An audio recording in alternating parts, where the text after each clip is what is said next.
We have to kill in order to survive.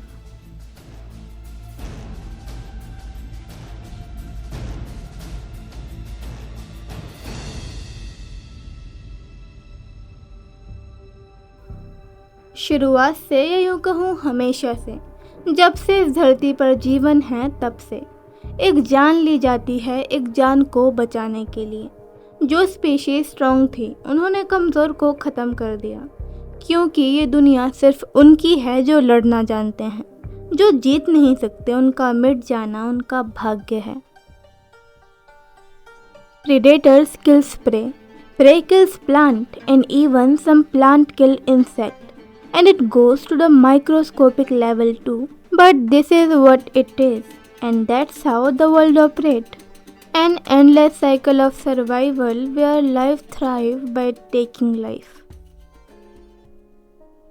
और इसी सच्चाई को डार्विन की थ्योरी में भी समझाया गया है। Survival of the fittest. ये दुनिया किसी एक स्पीशीज के जीने या मरने से नहीं चलती, ये सिर्फ बेहतरीन का चुनाव करती है। जो बेस्ट है वही आगे बढ़ेगा और जो नहीं है उसका मिटना तो तय है। This very law guided a primitive creature to the first human species and from there the journey of homo sapiens begin. मगर ये जर्नी यहाँ ख़त्म नहीं होती। बेहतर से बेहतरीन का सफ़र अभी जारी है।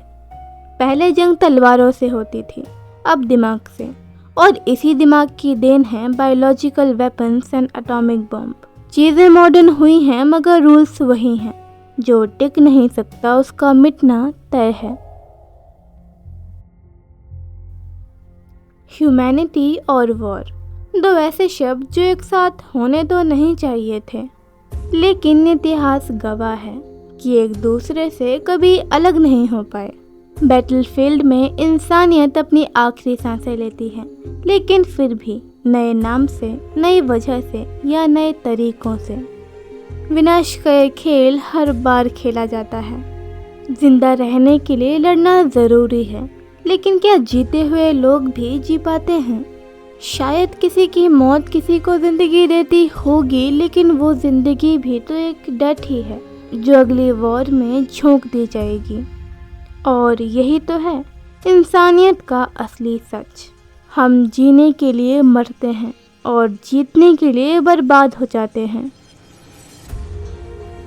हर लड़ाई के बाद नए लॉज बनाए जाते हैं। देशों और गवर्नमेंट के बीच ट्रीटी साइन होती हैं और पीछे छोड़ देते हैं जली हुई सभ्यताएं और आंसुओं के समंदर। But history always repeat itself. इंसानियत से हिंसा कोई अलग नहीं कर सकता। लाखों जानें दी गई होंगी, यूं ही नहीं कुरुक्षेत्र की जमीन खून से लाल थी। ज़रा अपने आसपास देखो, हम सब बटे हुए हैं, जो साफ साफ जाहिर करता है कि लड़ाई कितनी बार ही लड़ी जाए, कुर्बानी कितनी बार ही दी जाए, आउटकम सेम ही होगा। कुछ समय की शांति के बाद तूफान का आना तय है। हर पल के साथ चीज़ें बदलती हैं, समय के साथ बदलाव आते हैं। जो सभ्यताएं कभी शिखर पर थीं, आज इतिहास बन चुकी हैं। लेकिन इसके बावजूद भी लोग फिर लड़ेंगे, खून फिर बहाया जाएगा और एक नया इतिहास लिखा जाएगा जो खुद को दोबारा दोहराएगा। But to be honest, I am not against a war, because I know at time war is bound to happen. At time war is inevitable. कभी कभी वॉर को टाला नहीं जा सकता। अगर हम नहीं मारेंगे तो हमें मार दिया जाएगा। एट द लास्ट वेपन तो उठाने पड़ेंगे, शायद जीतने के लिए नहीं पर जीने के लिए।